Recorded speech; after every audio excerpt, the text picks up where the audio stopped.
I stood on my own front porch with a suitcase at my feet and cold rain soaking through my jacket when my stepson changed the locks and shouted through the door, "Find somewhere else to die, Frank. You're useless now." For a moment, I honestly thought I'd misheard him. Grief does strange things to your ears. It distorts the world. But then the deadbolt clicked again, slow, deliberate, and I knew I'd heard every word just fine.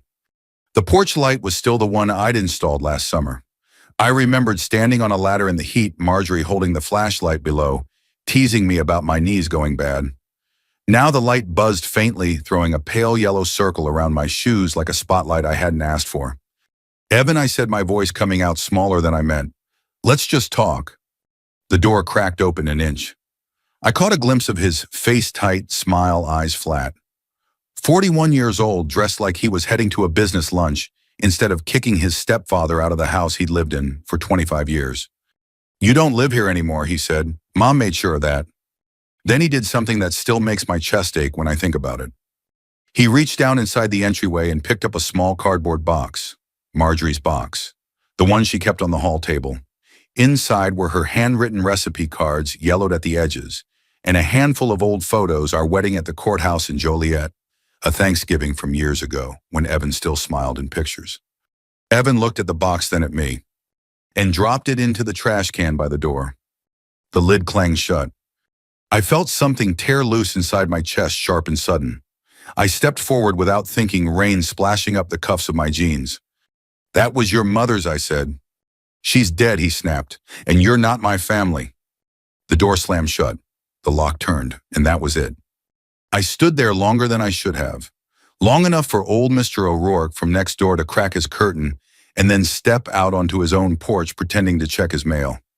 "Frank," he called softly, "this ain't right." I nodded because if I opened my mouth, I might have said something I couldn't take back. Or worse, I might have begged. I bent down and pulled the box out of the trash. The bottom was damp, but the cards were still there. Marjorie's handwriting, neat, careful, a little slanted to the right. Meatloaf, chicken soup, apple pie with a note in the margin, "Frank likes extra cinnamon." My hands were shaking as I set the box in the back of the truck. The truck was hers, a beat-up Ford F-150 she refused to give up even after retirement. "It still runs," she'd always say. So do I. I climbed into the driver's seat and just sat there staring at the house. Our house, the one we painted together, the one where I fixed the leaky sink and replaced the roof and paid the property taxes every year like clockwork. The rain blurred everything. Marjorie had been gone 3 weeks. A stroke. Sudden. No warning. One minute we were arguing about whether we needed a new dishwasher. The next, I was holding her hand in a hospital room that smelled like antiseptic and bad coffee, listening to machines slow down and then stop. At the time, Evan had seemed normal, distant but polite. He hugged me stiffly at the funeral, thanked me for taking care of things. I thought grief was making him awkward. I was wrong. I drove until the neighborhood faded behind me, and the familiar stretch of Route 30 opened up. The motel near the highway had a flickering sign and a parking lot full of pickup trucks. It wasn't much, but it was dry. Inside the room smelled faintly of bleach and old carpet. I sat on the edge of the bed and stared at the folder I'd carried with me from the house, insurance papers, hospital bills, bank statements. The boring stuff of a life that had ended without asking my permission. I flipped through it slowly the way Marjorie always did. She was big on reading the fine print. I wasn't. I trusted her to handle that side of things. A memory surfaced, then uninvited. We'd been sitting at the kitchen table not long before she died. Papers spread out. She'd taken off her glasses and rubbed the bridge of her nose, a habit she had when something didn't sit right. "Frank," she'd said very calmly, "if something ever happens to me, promise me one thing." "What's that?" I'd asked, half listening, focused on my coffee. Read everything she said. "Don't trust what things look like at first glance. Promise me." I'd smiled and squeezed her hand. "I promise." At the time, it felt like nothing. Now it felt like a rope tossed into deep water. Back in the motel room, I kept flipping pages until something slipped out of the folder and landed on the bed. A single sheet of paper, cream-colored, typed. At the top in Marjorie's handwriting was one short line. Section 9 read twice. I stared at it, my heart picking up speed for the first time since the porch. Outside, a truck roared past on the highway. The motel sign buzzed. And for the first time since Evan slammed that door, I didn't feel completely helpless. Not yet. The next morning, I woke up before my alarm heart already racing, like I'd missed something important. The motel room was quiet except for the hum of the air conditioner and the distant whoosh of trucks on the highway. I lay there staring at the ceiling, Marjorie's words looping in my head. Read everything. Don't trust what things look like. I showered, put on my one clean button-down and drove to the Denny's down the road. It was the same one we used to stop at after visiting her sister in Kankakee. The smell of burnt coffee and frying bacon wrapped around me like a memory I hadn't asked for. I ordered eggs I barely touched and spread the papers out on the table. Hospital bills, life insurance forms, bank statements. All of it looked like noise. Legal language that blurred together if you stared too long. And there it was again. That single sheet, Section 9, read twice. I didn't understand it. Not really. But I folded it carefully and slid it back into the folder the way Marjorie used to do when something mattered. The law office was in an older brick building in Joliet, tucked between a dentist and a real estate agency. The sign read Harlan and Beck, attorneys at law. The letters faded but solid. Inside, the air smelled like old paper and lemon polish. Evan was already there. He sat with his ankle crossed over his knee, scrolling on his phone, wearing a tailored jacket that probably cost more than my monthly mortgage used to be. He looked up when I walked in and smirked. "Didn't think you'd show," he said. "I was told to be here," I replied, keeping my voice even. He shrugged. "Guess it's good to see things through." Thomas Beck came out a moment later. Late 50s, thin gray hair, wire-rimmed glasses. He shook Evan's hand first, then turned to me. "Frank Dalton," he said, "I'm sorry for your loss." "Thank you," I said. And for the first time since the funeral, I believed someone meant it. We sat at a long conference table. Papers were stacked neatly in front of Beck. He adjusted his glasses and cleared his throat. "Let's begin." He started with the formalities. Dates, names, witnesses, the legal confirmation that Marjorie's will was valid and properly executed. My stomach tightened with every sentence. Then came the part Evan had been waiting for. Under the terms of the will, Beck said the primary residence and the bulk of the estate assets are designated to Evan Pierce. Evan leaned back in his chair, folding his hands behind his head. He glanced at me, a satisfied smile tugging at his mouth. "There it is," he said. "Told you." I felt the words like a punch to the ribs. 25 years of marriage reduced to a sentence read out loud. Beck continued, his tone steady.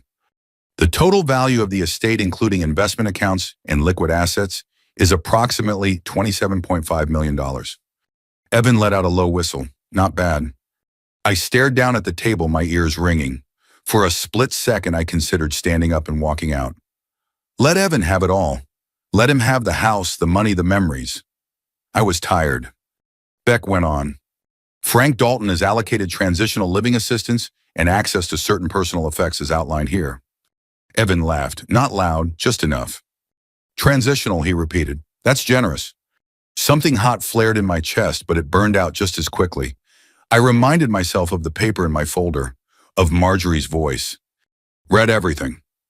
When Beck finished reading the initial sections, he stacked the papers neatly and paused. Evan stood. So that's it, right? I'll have my people coordinate the property transfer. Beck didn't stand. He didn't even look at Evan. Instead, he took off his glasses, cleaned them with a cloth, and set them back on his nose.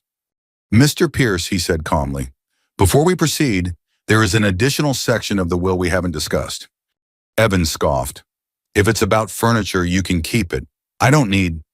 I'd suggest you sit down, Beck said. The room went very still. Evan hesitated, then slowly lowered himself back into the chair. His confidence didn't vanish, but it flickered. Beck slid another set of papers forward. Did you happen to read Section 9 of your mother's will, he asked. Evan blinked. I read what mattered. Beck smiled faintly, not a friendly smile. I recommend you listen carefully to the next part, he said. My heart began to pound slow and heavy like footsteps coming down a long hallway. Evan straightened in his chair, the smirk still hanging on his face like armor. He didn't realize it already cracked. Just read it, he said. Let's get this over with. Thomas Beck didn't answer right away. He flipped a page, then another. The paper made a soft, deliberate sound in the quiet room. Instead of reading, he looked at Evan and asked one simple question. Did you actually read Section 9? The color drained from Evan's face so fast it startled even me. I told you, Evan said, a sharp edge creeping into his voice. I read the will. Beck nodded slowly as if he'd expected that answer. He turned slightly in his chair and finally looked at me. Frank, he said, this part concerns you directly. I want to explain it clearly. My mouth was dry. I nodded. Beck folded his hands on the table. Section 9 establishes what's known as a life estate. Evan snorted. What does that even mean? It means, Beck said calmly, that while you hold title to the property, Frank Dalton has the legal right to live in that house for the rest of his life. The room seemed to tilt. Evan laughed, but it came out wrong. That's not no. That can't be right. My name's on the deed. Yes, Beck said, and Frank's right is attached to it. You cannot sell the house. You cannot refinance it. You cannot force him out. Not now. Not ever. Not without his written consent. I felt my pulse in my ears. Images flashed through my mind, Evan slamming the door of the trash can, the rain on the porch. The house was still mine. Not on paper the way Evan understood ownership, but in the only way that mattered. Evan pushed his chair back. This is a joke? Beck didn't react. It's very common, actually. Your mother was thorough. Evan looked at me, then really looked at me like he was seeing a stranger. You knew about this, he demanded. I shook my head. No. That seemed to make it worse. Beck continued, his voice steady, patient, like a man used to delivering news people didn't want to hear. Section 9 also addresses the trust. Evan stiffened. What about it? The $27.5 million is held in a trust, Beck said. You are the beneficiary. Evan exhaled loudly. Good. But Frank Dalton, Beck went on, is the trustee. Silence dropped into the room like a heavy coat. Evan stared at Beck, then at me. Say that again. Frank manages the trust, Beck said. All distributions, all approvals. That's impossible, Evan snapped. I'm his son. Stepson, Beck corrected gently. And this was your mother's decision. Evan's jaw worked as if he were chewing something bitter. So what I have to ask him for my own money? You receive a monthly distribution, Beck said. A fixed amount for regular living expenses. And the rest, Evan asked. Beck slid the paper toward him. Larger withdrawals are limited to health, education, maintenance, and support. In plain English, reasonable needs. Frank determines what qualifies. I felt something twist inside me, a mix of awe and fear. Marjorie had done this, quietly, carefully. She'd put me between Evan and the money, not as punishment, but as a filter. Evan leaned forward, hands flat on the table. This is ridiculous. He can't control my life. Beck met his eyes. He doesn't control your life. He controls access to the trust. Evan turned on me, then his voice low and dangerous. You're enjoying this. I wasn't, not the way he meant. Part of me wanted to laugh. Another part wanted to apologize. Mostly I was scared, because I knew Evan. I'd seen the way he reacted when things didn't go his way. Beck cleared his throat. There's one more component to Section 9. Evan let out a harsh breath. Of course there is. Beck tapped the page with his finger. A forfeiture clause. Evan froze.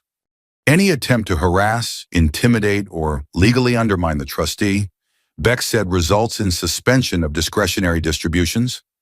Evan's voice came out thin. You're saying if I push back, I lose access to my own inheritance? Yes, Beck said simply. Evan stood so abruptly his chair screeched across the floor. This is insane. You expect me to just be polite? I expect you, Beck said, to follow your mother's wishes. Evan laughed sharp and ugly. She wouldn't have done this.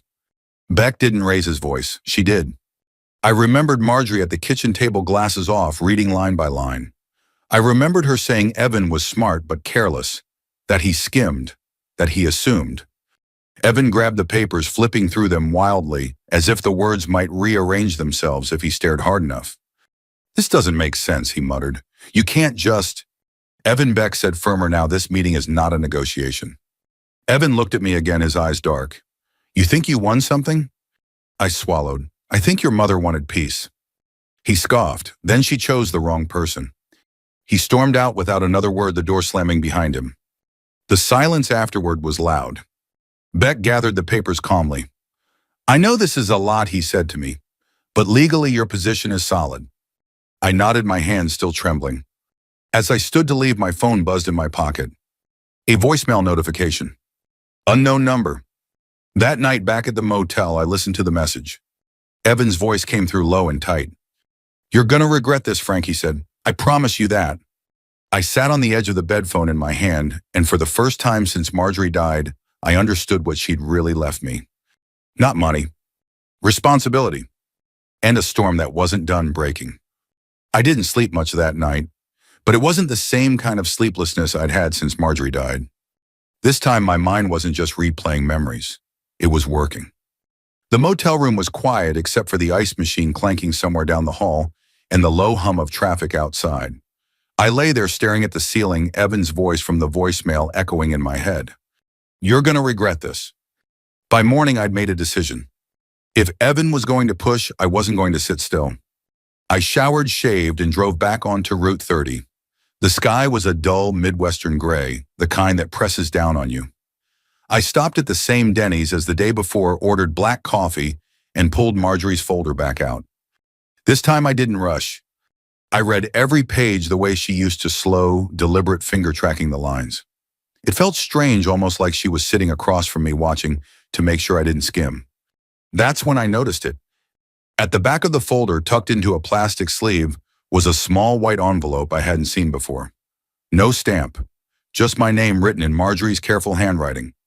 Inside was a tiny brass key and a note. First Midwest Bank, Box 214. My coffee went cold as I stared at it. The bank branch was a few miles away, the kind with bulletproof glass and polite smiles. I took a number and waited, listening to the quiet beeps of the teller system and the rustle of paperwork. The woman at the counter glanced at the key and nodded. "Safety deposit boxes are downstairs." Box 214 was small, unassuming. Inside were three things: a folded letter, a copy of the trust documents, and a manila envelope labeled "If Evan Pushes." My hands shook as I opened the letter. "Frank, if you're reading this, it means I was right about Evan. I'm sorry you're dealing with this, but I need you to be strong. Everything is set up to protect you, but only if you don't give in. Read the trust. Call Thomas, and remember you are not a guest in your own life." I had to sit down on the little bench in the vault. My chest felt tight, not with fear this time, but with something closer to gratitude. Marjorie hadn't just planned for my comfort. She'd planned for a fight. Over the next few days, I stayed busy. Too busy to feel sorry for myself. I spent hours at the public library, the quiet broken only by the whir of the copy machine and the occasional cough. I read about life estates, about trusts, about forfeiture clauses. I didn't become a lawyer overnight, but I learned enough to understand one thing clearly. Evan's power only existed if I handed it to him. He didn't like that. The calls started on the third day. First polite, "Frank, let's talk like adults." Then irritated, "This arrangement isn't practical." Then angry, "You're holding my money hostage." I let every call go to voicemail. On the fifth day, he showed up. I was in the motel parking lot loading a bag of groceries into the truck when I heard his voice behind me. "You really like this place," he said. "Classy." I turned slowly. He was leaning against his car, sunglasses on, jaw tight. "What do you want, Evan?" He gestured toward the truck. It's part of the estate." "It's titled to Marjorie," I said, "and assigned to me." He stepped closer. "You don't need it. You're not going anywhere." Something in his tone made my stomach knot. "I'm done talking," I said. He smiled, but there was no humor in it. "You're making a mistake." "I already made one," I replied, "thinking you cared about anyone but yourself." His smile vanished. That night alone in the motel room, doubt crept back in. I opened my laptop and started drafting an email to Beck. "Maybe we can simplify things." I stared at the screen for a long time. Then I closed it. Instead, I opened the manila envelope labeled "If Evan Pushes." Inside were printed emails, notes, dates, evidence Marjorie had quietly saved, proof Evan had tried to pressure her to change the will while she was still alive. I exhaled slowly. He'd crossed the line. And he didn't even know it yet. The courthouse in Will County hadn't changed much since the last time I'd been there years ago for jury duty. Same hard benches, same faint smell of old wood and floor cleaner, same nervous energy humming in the air. This time, though, every step I took down the hallway felt heavier. People from town were there. I recognized faces, neighbors, a guy who used to sit 2 rows behind us at church, even Mrs. Kaplan from the hardware store. Word travels fast in places like Plainfield. When someone with money loses control, folks notice. Evan was already inside the courtroom when I entered. He looked different, still sharp, still polished, but strained, like a man wearing a suit a size too small. He didn't look at me at first. When he did, his eyes were cold. "You really want to do this?" he muttered as I passed him. "I'm not the one who filed," I said quietly. He snorted. "You could have settled." I took my seat and said nothing more. When the judge entered the room, rose and fell as one. Papers rustled. A cough echoed from the back row. I folded my hands together and waited. Evan's attorney spoke first. He painted a picture of an elderly widower, confused by grief of a trustee abusing discretion, of a son unfairly restricted from his inheritance. He talked fast, confident, smooth. I listened without reacting, just like Beck told me. Then it was our turn. Thomas Beck stood, adjusted his glasses, and spoke in the same calm voice I'd come to trust. "Your Honor," he said, "this case is not about control, it's about compliance." He laid out the facts slowly. The life estate, the trust structure, the monthly distributions Evan continued to receive without interruption, the clear language granting the trustee discretion. Then Beck shifted gears. "Section 9 also includes a forfeiture clause," he said, holding up a document, "one that becomes relevant when the beneficiary engages in harassment or intimidation." Evan shifted in his seat. Beck began reading dates, times, quotes, voicemails, emails, witness statements. My heart pounded as Evan's own words echoed through the courtroom, threatening, dismissive, cruel. The room stirred. I saw heads turn, murmurs ripple. "This is out of context," Evan snapped, half standing. The judge raised a hand. "Sit down, Mr. Pierce." Beck wasn't finished. He presented the printed emails Marjorie had saved, messages Evan sent while she was still alive, pressuring her, pushing, asking her to fix things so the money wouldn't be tied up. The judge's expression hardened. Evan stood again, his composure finally cracking. She was sick. She didn't know what she was doing. "That did it." The judge leaned forward. "Mr. Pierce, one more interruption and you'll be removed." Evan's face flushed. His jaw worked. For the first time, he looked scared. Beck concluded quietly. "By his own actions, Mr. Pierce triggered the forfeiture clause. Discretionary distributions are suspended until further notice. Trustee authority remains intact." The room went silent. Then the judge spoke. "I find no abuse of discretion," she said. "In fact, I find the trustee has acted with restraint." She glanced at Evan. "Your motion is denied." A collective breath released from the benches. Evan's chair scraped loudly as he stood. "This isn't over," he said, his voice breaking. The judge didn't look at him. "Court is adjourned." People stood. Whispers erupted. I stayed seated for a moment, my legs unsteady. Outside the courtroom, Evan caught up to me. "Please," he said, the word barely recognizable coming from him. "I'll do anything." I met his eyes. For the first time, I saw him clearly. "No," I said. "You'll do what your mother asked." I walked away. I went back to the house on a Tuesday morning.